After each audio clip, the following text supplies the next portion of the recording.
The cabin feels wrong now, heavier somehow, darker even in the daylight, and I know the Wendigo is smarter than before. Wilson won't leave my side. He growls constantly at the trees, muscles tight, eyes fixed on something I can't see. I try to work on the repairs, but the forest moves differently now. Branches twist toward the cabin like skeletal fingers. Roots shift beneath my boots as if they're alive. Even the snow feels treacherous, sinking under my weight as though it wants to swallow me whole.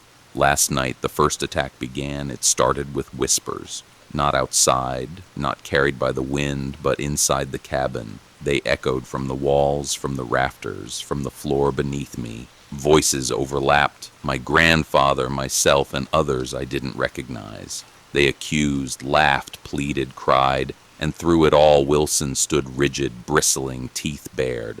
The Wendigo's growl wasn't out in the woods anymore. It was everywhere, scraping, dragging, cracking like bones grinding together. It was learning. I ran toward the well, thinking I could make a stand. The wooden cover splintered beneath my weight as the darkness inside shifted, moving like something alive and starving. Then I heard it, claws tearing across the porch. Wood snapped, windows rattled violently. The cabin shook under the force of it, and Wilson lunged forward, barking and snapping, teeth flashing in the lantern light. The Wendigo hesitated, only for a heartbeat, but it was enough. I bolted the doors, stacked furniture against every entrance, and grabbed my grandfather's old hunting rifle. Outside, the Wendigo circled the clearing, its laugh low and rattling. Its eyes burned like molten gold as it tilted its head, studying me, mocking me.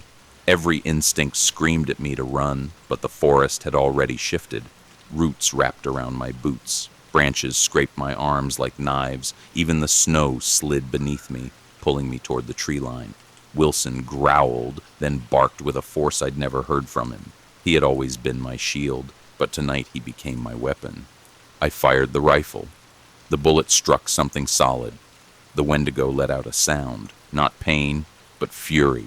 It retreated to the edge of the clearing, limbs bending in impossible angles, moving like a living shadow that the light couldn't touch. It will be back. And now it's smarter, faster, hungrier. In the attic, I found my grandfather's old journals, page after page of warnings, of trembling entries written by lantern light.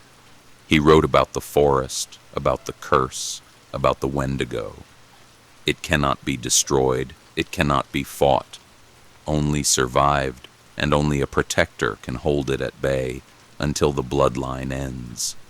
The bloodline, me. That was when I realized I couldn't stay here. Not tonight, not ever. Wilson pressed against me as I whispered, "We have to leave, boy. We have to survive."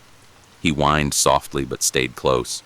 The forest is awake, the Wendigo is patient, and I have nowhere left to hide. It's only a matter of time.